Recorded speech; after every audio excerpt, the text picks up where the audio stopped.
என்ன லக்ஷ்மி, யாருக்கும் தெரியாம அத நீ மறைச்சுதானே வச்சிருக்க? ஆமா அத்தை, யார் கண்ணிலுமே படாது.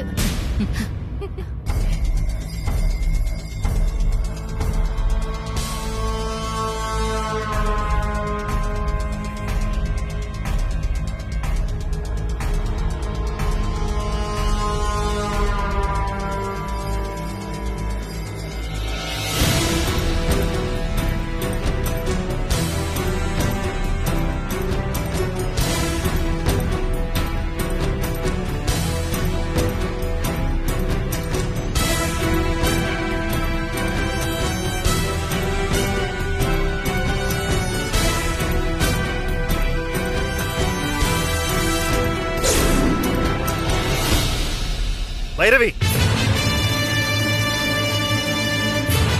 பைரவி,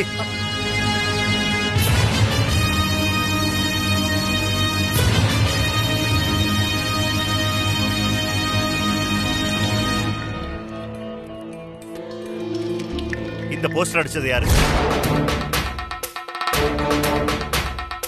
கேக்குறல்ல, யார் அடிச்சது?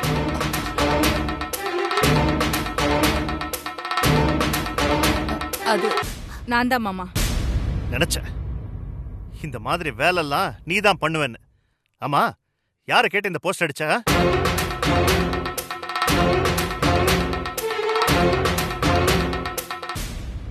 என்ன கேட்டுதாங்க அடிச்சா? உன்னை கேட்டுதான் அடிச்சாளா? ஆமாங்க, என்ன கேட்டுதான் அடிச்சா. ஏன் பைரவி, என்ன பண்றோன்னு தெரிஞ்சுதான் பண்றியா இல்ல தெரியாம பண்றியா? இப்படி ஒரு போஸ்டர் அடிச்சு எதுக்கு நம்ம பிள்ளையோட வாழ்க்கையில விளையாடுற? நான் விளையாடலங்க, அவனுக்கு ஒரு நல்ல வாழ்க்கையை கொடுக்கறதுக்கு தான் நான் போராடிட்டு இருக்கேன். நல்ல வாழ்க்கையா? நல்ல வாழ்க்கை நல்லா இருக்கு பைரவி அவனோட போராட்டம். அவனுக்கு பிடிக்காத ஒரு வாழ்க்கையை கொடுத்துட்டு நல்ல வாழ்க்கைக்கு போராடுறன்ற ஒரு பெருமை வேறையா? நீ இப்போ கேப்பார் பேச்சை கேட்டுட்டு தான் இப்படி எல்லாம் பண்றேன்னு எனக்கு நல்லா தெரியும். நீ என்ன பண்ணாலும் அது நடக்காது.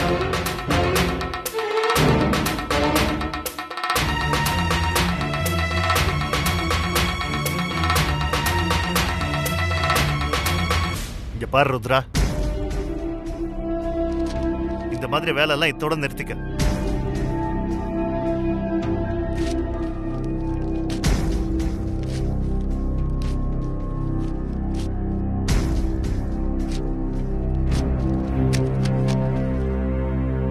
இல்ல வீட்டை விட்டு போயிடுவ பாத்துக்க.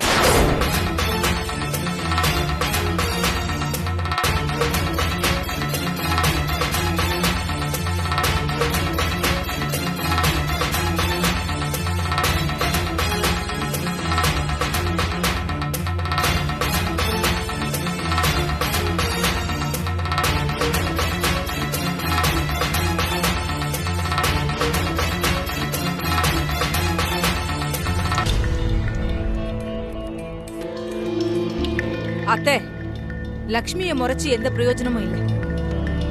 பின்ன என்ன ருத்ரா, இத கூட ஒழுங்கா மறைச்சு வைக்க தெரியல. என்ன பொண்ணு இவ? அத்தை, இது யதார்த்தமா மாமா பார்த்து எடுத்த மாதிரி தெரியல. என்ன சொல்ற? ஆமா அத்தை, முன்னாடியே ராஜன் மாமாக்கு எல்லா உண்மையும் தெரிஞ்சிருக்கு. எப்படி? துளசிதான் அத்தை சொல்லியிருக்காங்க. துளசியா? அவளுக்கு எப்படி தெரியும்? தெரியும் அத்தை. அதான் எப்படி? அக்கா, அந்த வீடியோவை அத்தை கிட்ட காட்டு. அத்தை, என் பிறந்த நாளைக்கு அடிக்க போற பிளக்ஸோட ப்ரூஃப உங்ககிட்ட காட்டுறதுக்கு முன்னாடி துளசி கிட்ட காட்டிட்டு தான் வந்தோம். அவ ராஜன் மாமா இருக்காருன்னு எவ்வளவு திமிரா பேசுறான்னு நீங்களே பாருங்க.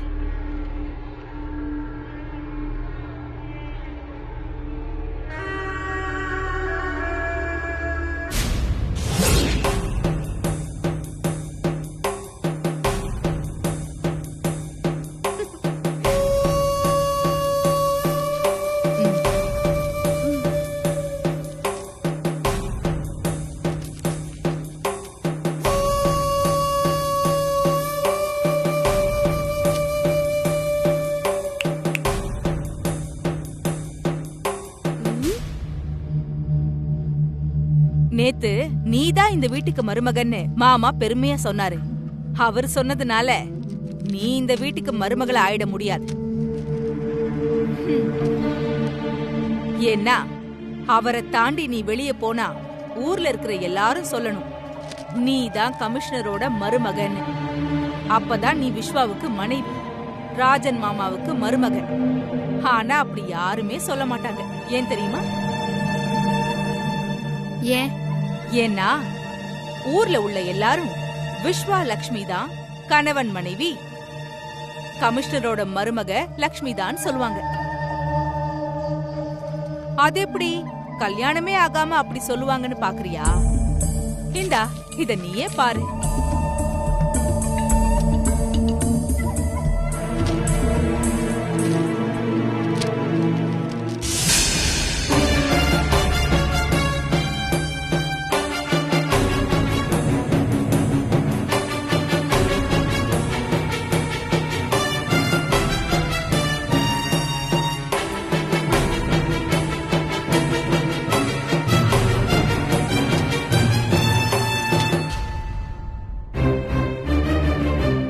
இதெல்லாம் ஒரு பிளான்னு அடிக்க போற போஸ்டரை ப்ரூஃபா வந்து காட்டுறியே, உன்னெல்லாம் என்ன சொல்றதுன்னே தெரியல. விஸ்வா எப்படி இதுக்கெல்லாம் ஒத்துப்பா? பைரவி அத்தை நினைச்சா விஸ்வாவை ஒத்துக்க வைப்பாங்க. ஓ, சென்டிமெண்டலா லாக் பண்ணுவாங்கன்னு சொல்றியா? ஆமா, அம்மா சென்டிமெண்ட்டுக்கு எப்பவுமே பவர் அதிகம். பவர் அதிகம் தான், ஆனா ராஜன் மாமாவையும் ஒத்துக்க வைக்கணுமே. அதுக்கு என்ன சென்டிமெண்ட்டை யூஸ் பண்ணுவாங்க?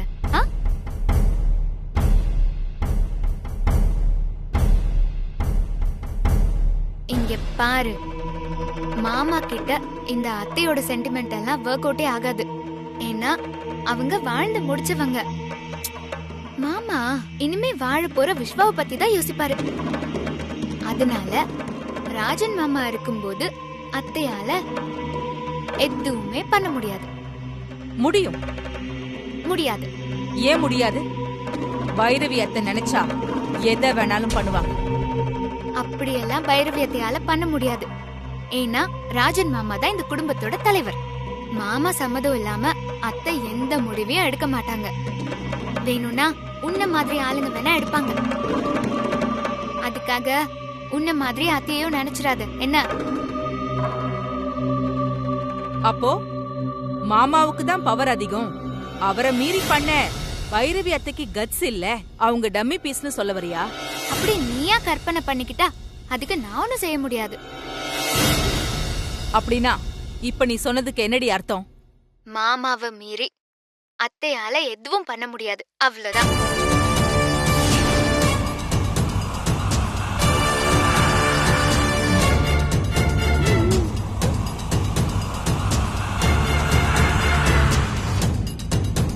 போதும் அத்தை.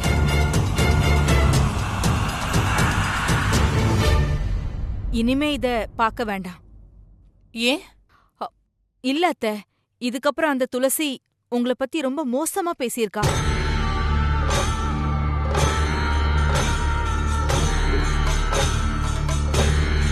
என்ன பேசுனா? சொல்லு ருத்ரா. இல்ல அத்தை, வேண்டாம். அவ என்ன பத்தி என்ன பேசுனான்னு எனக்கு தெரியணும். தெரிஞ்சா அப்புறம் உங்க மனசு கஷ்டப்படும் அத்தை. என்னென்னமோ பேசினா, வாய்க்கு வந்தபடி எல்லாம் பேசினா. ஆமா அத்தை, அதெல்லாம் நீங்க கேட்காதீங்க. அவ இந்த அளவுக்கு உங்களை இறக்கி மாமாவை உயர்த்தி பேசுறான்னா என்ன காரணம்னு தெரியுதா அத்தை? நீங்க ராஜன் மாமாவை எதிர்த்து பேசினாலும் அவரை மீறி சில விஷயங்கள் பண்ணாம இருக்கிறதுனாலதான். அத உடைக்கணும் அத்தை. உங்களோட பவர் என்னன்னு எங்களுக்கு தெரிஞ்ச மாதிரி அந்த துளசிக்கும் தெரியணும். ஆமா அத்தை. அந்த துளசி என்ன ரொம்ப தப்பா எடை போட்டு வச்சிருக்கா. அது அவளுக்கு புரிய வைக்கணும்.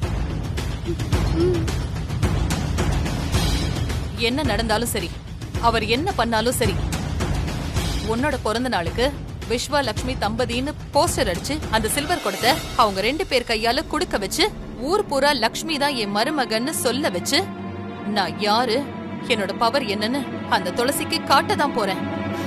அதுக்கு நீ ஏற்பாடு பண்ணு. ஆ, இல்ல அத்தை, வேண்டாம். இத விட வேற ஒண்ணு பண்ணி உங்களோட பவரை ப்ரூவ் பண்ணுவோம். வேறயா? ஆமா அத்தை.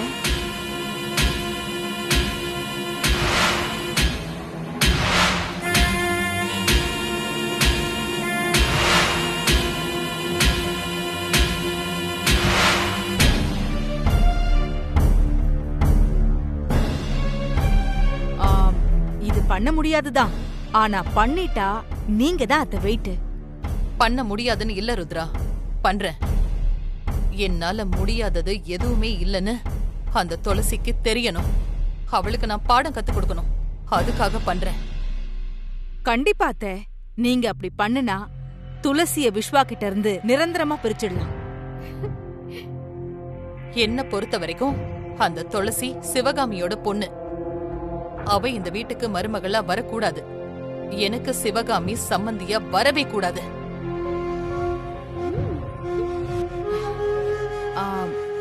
நான் சொன்னது நடக்கணும்னா நீங்க எனக்கு ஃபுல் சப்போர்ட் பண்ணணும்.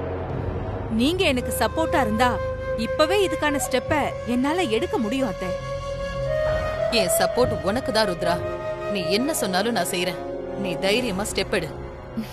இது போதும் அத்தை. மத்ததெல்லாம் நான் பாத்துக்கிறேன்.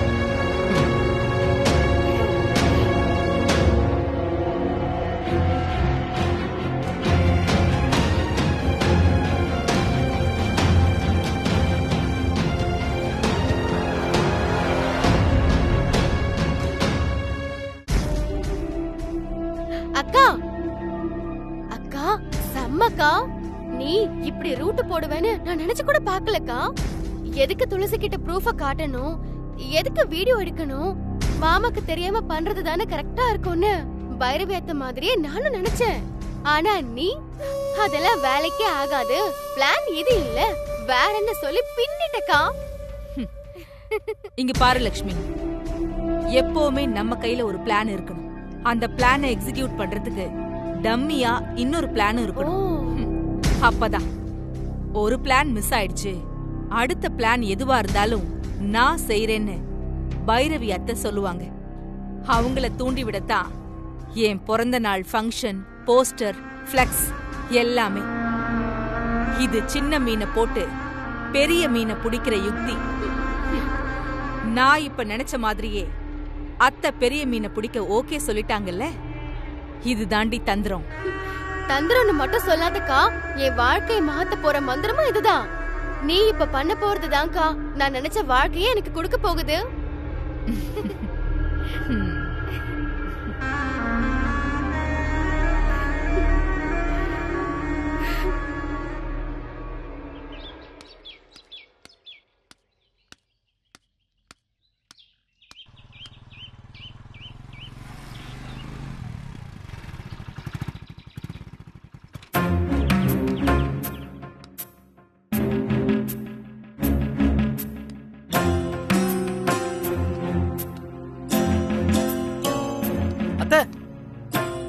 அத்தை,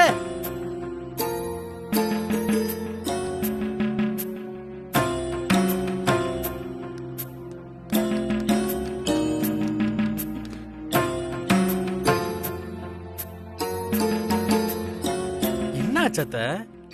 எதிரில பார்த்து கூப்பிட்டே இருக்கேன், பார்க்காம போறீங்க? இல்ல விஸ்வா, நீ கூப்பிட்டத நான் கவனிக்கல. நான் வேற ஒரு ஞாபகத்துல போயிட்டு இருக்கேன். அதுக்கு ஏன் உங்க வாய்ஸ் டல்லா இருக்கு? அதெல்லாம் ஒண்ணும் இல்லையே. இல்ல அத்தை, ஏதோ இருக்கு. என்னன்னு சொல்லுங்க. ஏதாவது பிரச்சனையா? இல்ல விஸ்வா, அப்படிலாம் எதுவும் இல்ல. உங்க முகத்தை பார்த்தாலே தெரியுது அத்தை, என்னமோ மறைக்கிறீங்கன்னு. சொல்லுங்க அத்தை, என்ன ஆச்சு? இதுவே துளசி கேட்டிருந்தா சொல்லிருப்பீங்க. அப்போ நான் வேற, துளசி வேற, அப்படிதானே?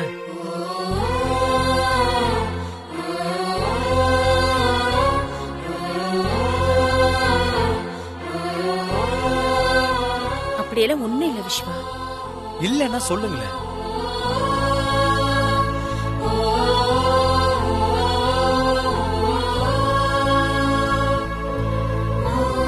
சரிங்க அத்தை, அப்படியே இருக்கட்டும். நீங்க என்கிட்ட எதுவும் சொல்ல வேணாம்.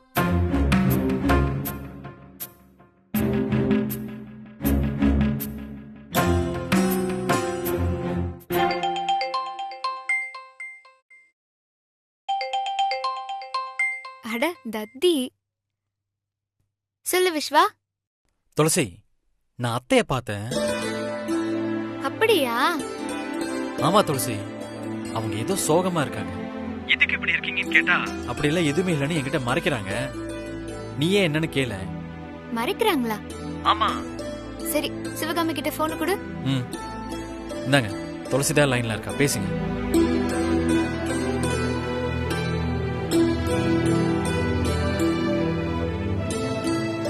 ஹலோ. என்ன சிவகாமி, விஸ்வா கேட்டதுக்கு எதுவுமே சொல்லாம மறைக்கிறியாமே? அவன் கிட்ட சொல்றதுக்கு உனக்கு என்ன தயக்கம்? இல்லடி, அது வந்து நீ எதுவும் பேசாத. அவன் ஒண்ணும் வேற ஒருத்தன் கிடையாது. நீ சோகமா இருக்கிறத பார்க்க முடியாம தான் விஸ்வா எனக்கு போன் பண்ணிருக்கான்.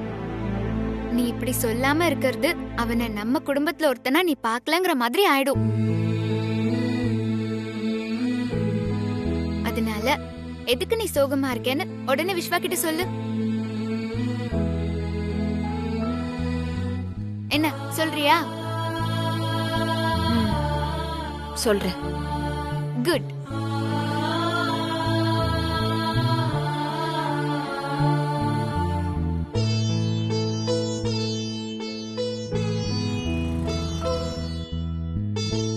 சொல்லுங்க அத்தை, என்ன ஆச்சு?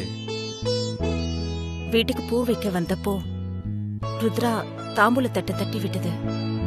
அப்புறம் வீட்டுல உன் சட்டை எரிஞ்சதுன்னு இது எல்லாத்தையும் நினைச்சு பார்க்கும்போது அபசுகுண மாதிரி தெரியுது விஸ்வா. அதான் அர்ச்சனை பண்ணலான்னு கோயிலுக்கு போனேன். ஆனா அங்க அங்க என்ன ஆச்சு அத்தை?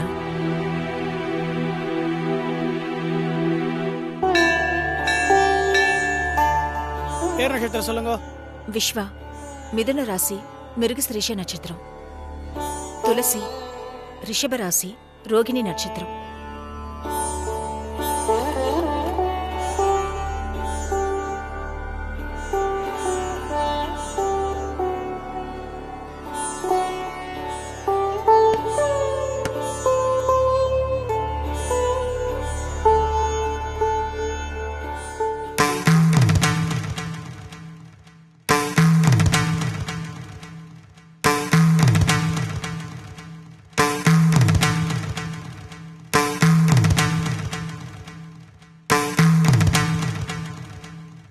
மா, நீங்க கொண்டு வந்த தேங்காய் அழுகி இருக்கு.